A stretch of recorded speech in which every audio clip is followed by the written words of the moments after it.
नमस्कार और welcome back.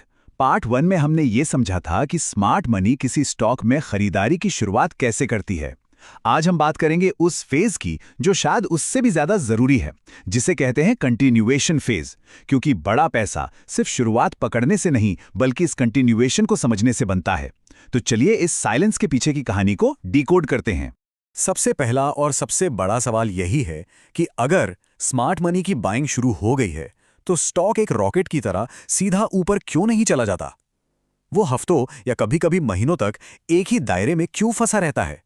आज हम इसी पहेली को सुलझाएंगे। असल में ये वही फेज है जहां रिटेल इन्वेस्टर्स बोर होकर स्टॉक से निकल जाते हैं और बड़े इंस्टीट्यूशंस अपनी खरीदारी को और तेज कर देते हैं।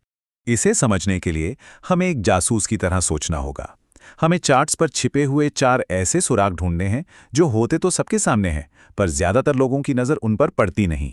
तो हमारा पहला सुराग किसी बड़ी तेजी या बड़े मूव में नहीं, बल्कि छोटी-छोटी गिरावटों में छिपा है।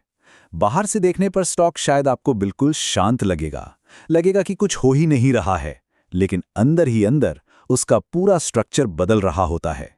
इसे टेक्निकल भाषा में कहते हैं हायर लोज का बनना। इसका मतलब बहुत सीधा है। हर बार जब सेलर्स कीमत को नीचे ले जाने की कोशिश करते हैं तो बायर्स उन्हें पहले से ज्यादा ऊंचे लेवल पे ही रोक लेते हैं। यह साफ दिखाता है कि बेचने वालों की ताकत कम हो रही है और खरीदार धीरे धीरे गेम पर अपना कंट्रोल बढ़ा रहे हैं। देखिए, अगर स्टॉक में असल में कमजोरी होती तो वो लोअर लो बनाता, यानी हर गिरावट पिछली गिरावट से और गहरी होती। लेकिन यहां ठीक इसका उल्टा हो रहा है। हायर लो का बनना एक पक्का सबूत है कि बाहर की खामोशी के पीछे स्टॉक के अंदर मजबूती बढ़ रही है। अब आते हैं हमारे दूसरे सुराग पर, और ये सुराग इस बात में नहीं है कि वॉल्यूम क्या कर रहा है, बल्कि इस बात में है कि वॉल्यूम क्या नहीं कर रहा है। ये एक बहुत ही सटल लेकिन बहुत पावरफुल सिग्नल है। रिटेल इन्वेस्टर्स अक्सर बड़े वॉल्यूम स्पाइक्स का इंतजार करते हैं। उन्हें लगता है कि एक्शन वहीं पर है। लेकिन असली खिलाड़ी यानी स्मार्ट मनी अपना खेल उस खामोशी में खेलती है जो उन बड़े वॉल्यूम वाले दिनों के बीच होती है। स्मार्ट मनी को शोर शराबा पसंद नहीं है। इस फेज में आप देखेंगे कि ओवरऑल वॉल्यूम लगातार कम हो रहा है। मार्केट में उस स्टॉक को लेके कोई एक्साइटमेंट नहीं है, कोई शोर नहीं है, और यही शांत माहौल इंस्टीट्यूशंस के लिए परफेक्ट होता है। बिना किसी कंपटीशन के, बिना फोमो क्रिएट किए वो चुपचाप अपने शेयर्स जमा करते रहते हैं। अब आता है हमारा तीसरा और शायद सबसे पावरफुल सुराग, जिसके बारे में बहुत कम लोग ध्यान देते हैं, और वो है डिलीवरी डेटा। जब किसी स्टॉक में लगातार हाई डिलीवरी परसेंटेज दिखाई दे तो इसका एक ही मतलब है कि जो लोग शेयर्स खरीद रहे हैं वो इंट्राडे ट्रेडिंग के लिए नहीं खरीद रहे। वो उन शेयर्स को अपने डीमैट अकाउंट में रख रहे हैं लंबी अवधि के लिए। ये एक्यूमुलेशन का यानी माल जमा करने का सबसे पक्का सबूत होता है। और खास तौर पे स्मॉल और माइक्रो कैप स्टॉक्स में ये सिग्नल और भी ज्यादा मजबूत हो जाता है। क्यों? क्योंकि इन कंपनियों के बहुत कम शेयर्स ही मार्केट में ट्रेडिंग के लिए उपलब्ध होते हैं, जिसे हम फ्लोट कहते हैं। और जब इस लिमिटेड फ्लोट में से भी ज्यादातर शेयर्स डिलीवरी में उठने लगे तो समझिए कि मार्केट से शेयर्स गायब हो रहे हैं और एक बड़े मूव का स्टेज तैयार हो रहा है। हमारा चौथा और आखिरी सुराग है समय।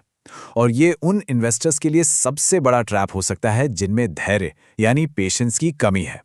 एक आम रिटेल इन्वेस्टर की सोच हफ्तों में चलती है। 2 हफ्ते स्टॉक नहीं चला तो वो सोचते हैं, अरे इसमें तो कुछ हो ही नहीं रहा, ये तो डेड स्टॉक है। लेकिन एक बड़ा इंस्टीट्यूशन हफ्तों में नहीं, महीनों के हिसाब से सोचता है। वो इस समय का इस्तेमाल करता है धैर्य के साथ अपनी पोजीशन बनाने के लिए। चलिए, अब हमारे पास चारों सुराग हैं। अब इन सबको एक साथ जोड़ते हैं और इस साइडवेज स्टॉक की पूरी पहेली को सुलझाते हैं। तो अब पूरी तस्वीर क्या बन रही है? 1, कीमत गिर नहीं रही बल्कि स्थिर है। 2, हर गिरावट के बाद वो और मजबूत हो रही है, यानी हायर लो बना रही है। 3, वॉल्यूम बिल्कुल शांत है, कोई शोर नहीं। और 4, जो भी थोड़ी बहुत बाइंग हो रही है वो पूरी तरह से डिलीवरी बेस्ड है। जब ये चारों सुराग एक साथ मिलते हैं तो तस्वीर एकदम साफ हो जाती है। ये कोई रैंडम साइडवेज मूवमेंट नहीं है, ये एक प्लान्ड, एक स्ट्रक्चर्ड एक्यूमुलेशन कंटिन्यूएशन है। यानी एक सोची समझी रणनीति के तहत चुपचाप खरीदारी की जा रही है। ठीक है, अब हम ये तो जान गए कि क्या हो रहा है, लेकिन सवाल यह है कि ये तरीका काम क्यों करता है। इसका जवाब स्टॉक मार्केट में नहीं, साइकोलॉजी यानी मनोविज्ञान में छिपा है। जरा सोचिए, जब कोई स्टॉक महीनों तक नहीं चलता तो एक रिटेल इन्वेस्टर क्या करता है? वो बोर हो जाता है, फ्रस्ट्रेट हो जाता है और अपना पैसा निकालकर किसी ऐसे स्टॉक में लगा देता है जो तेजी से भाग रहा हो। वो उसे डेड स्टॉक का लेबल दे देता है और इंस्टीट्यूशंस को ठीक यही चाहिए। वो आपकी बोरियत का, आपकी बेसब्री का फायदा उठाते हैं। तो जिसे हम बोरियत समझते हैं वो असल में बोरियत नहीं, वो एनर्जी का स्टोर होना है। बिल्कुल वैसे ही जैसे एक स्प्रिंग को जितना ज्यादा दबाया जाता है उसमें उतनी ही ज्यादा पोटेंशियल एनर्जी स्टोर हो जाती है। ये कम वोलेटिलिटी भविष्य में आने वाले एक बड़े मूव के लिए एनर्जी जमा कर रही है। तो सवाल ये है कि इस जानकारी का हम इस्तेमाल कैसे कर सकते हैं। इसके लिए एक बहुत ही प्रैक्टिकल फ्रेमवर्क है जिसकी मदद से इस तैयारी वाले फेज को आसानी से पहचाना जा सकता है। तो अगली बार जब कोई स्टॉक आपको हफ्तों या महीनों से एक ही जगह पे खड़ा दिखे तो उसे डेड स्टॉक समझकर इग्नोर मत कीजिए। बस ये 4 सवाल खुद से पूछिए। क्या हर गिरावट पहले से कम हो रही है? क्या वॉल्यूम शांत है? क्या डिलीवरी हाई है? और क्या ये लंबे समय से हो रहा है?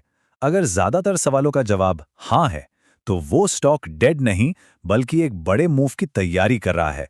आखिरकार ऐसी सिचुएशन में इन्वेस्ट करना या ना करना एक फंडामेंटल चॉइस पर आकर रुक जाता है।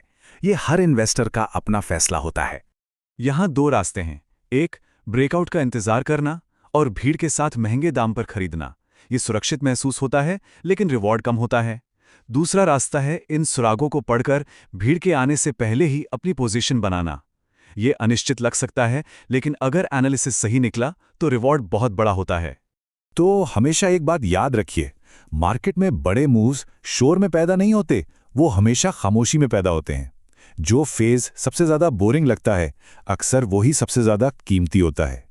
सवाल सिर्फ इतना है कि क्या हमारे अंदर उस खामोशी को सुनने और समझने का धैर्य है।